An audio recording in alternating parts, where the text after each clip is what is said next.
genius. This is nothing special.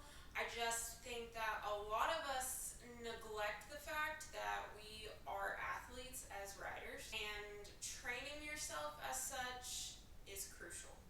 Do you think that a gymnast can just go into competition cold and do her best?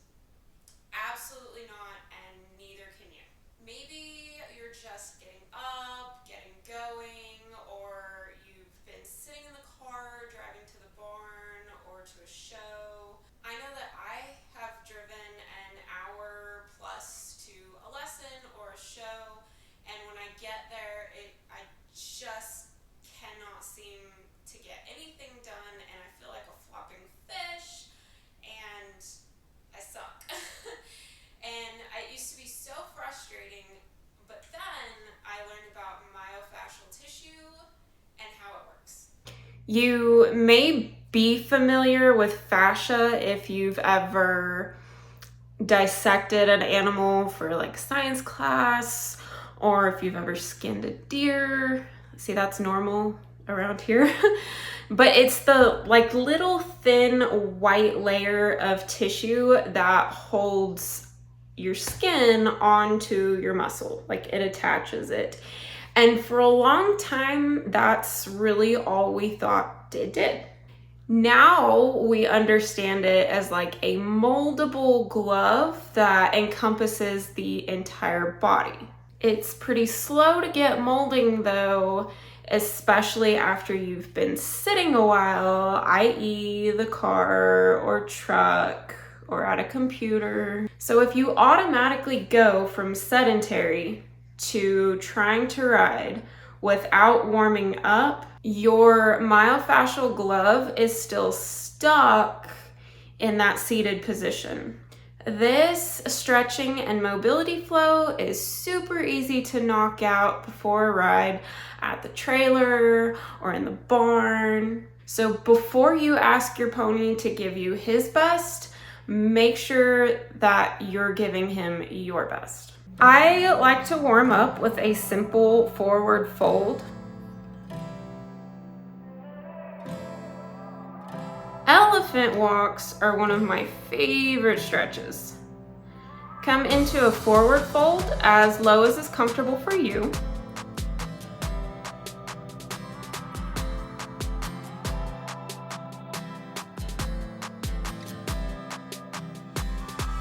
And then bend both knees slightly. Begin alternating, straightening each leg, but not locking the knee. This stretches the back of the legs, i.e. the glutes and hamstrings.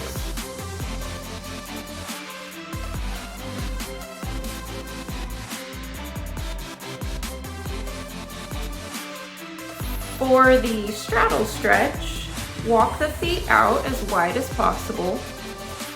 Hinge at the waist, and I like to keep my toes forward to simulate and reinforce that habit in the saddle. This stretches your inner thigh and again aids in ankle mobility.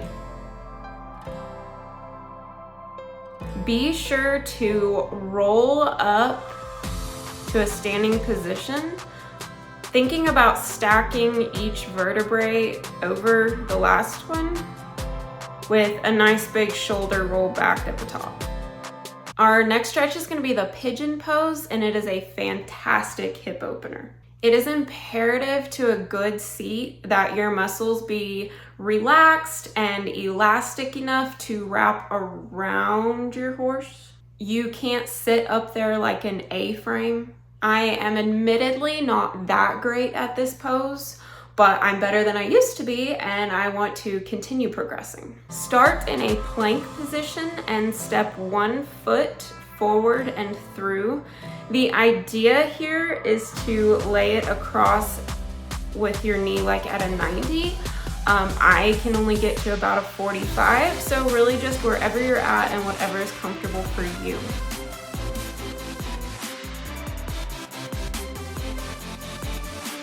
Step back into a plank position and pull the other foot forward.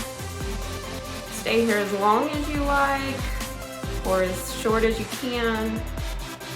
I like to come up, stretch my front body. Just take a couple deep breaths and really enjoy the stretch.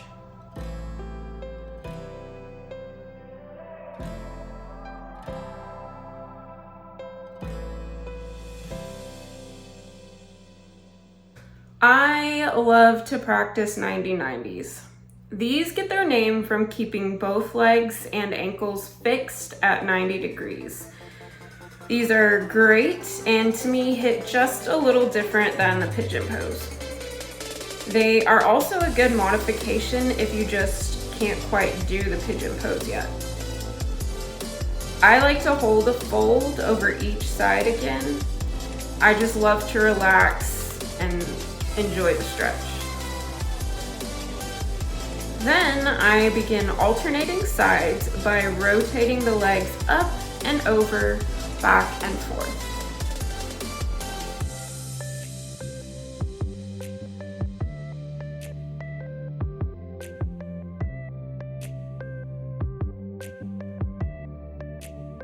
You can further intensify the 90-90 concept by bringing the legs in a bit, coming off the floor, and rotating each knee to touch the floor.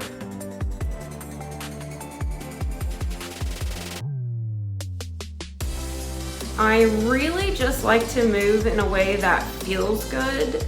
To me, there is nothing better than a deep stretch.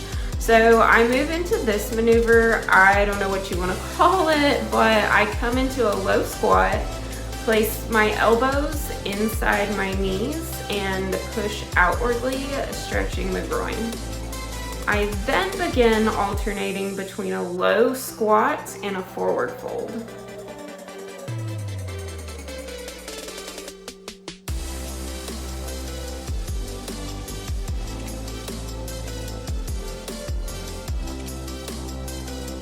Then again, slowly roll it up, stacking each vertebrae and rolling the shoulders back at the top. Hip clocks are definitely like at the top of my list.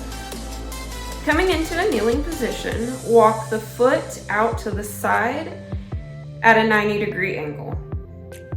Lean into the knee and return upright.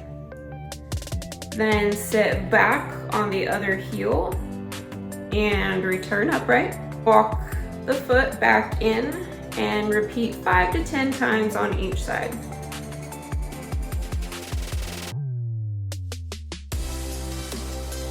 These stretches are also a great way to pinpoint imbalances and work to fix them. I am definitely tighter, as you can see, on my right side than my left side. And these imbalances directly translate to the saddle and need to be addressed.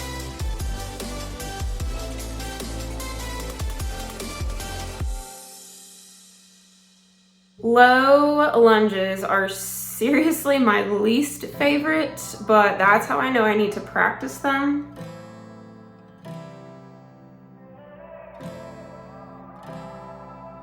Take a wide stance from front to back and lower into a lunge. Then lean into the knee and track it over the toes to deepen the stretch. You can drop your back knee if need be.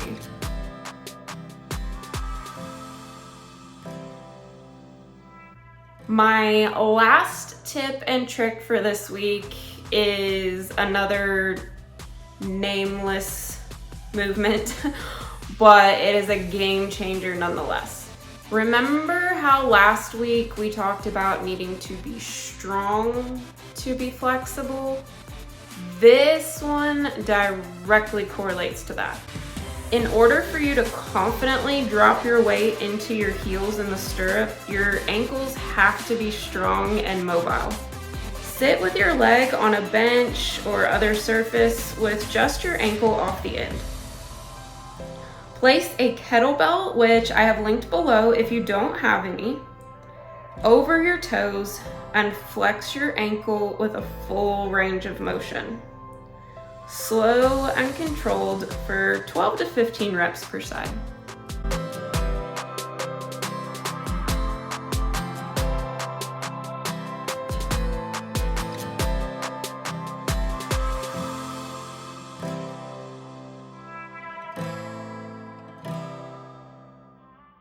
So, does your horse seem to have an imbalance in his way of going?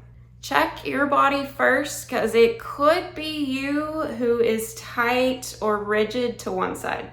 Consider your riding seat in all of these exercises. Is your chest lifted? Where are you looking? Is your weight in your heels?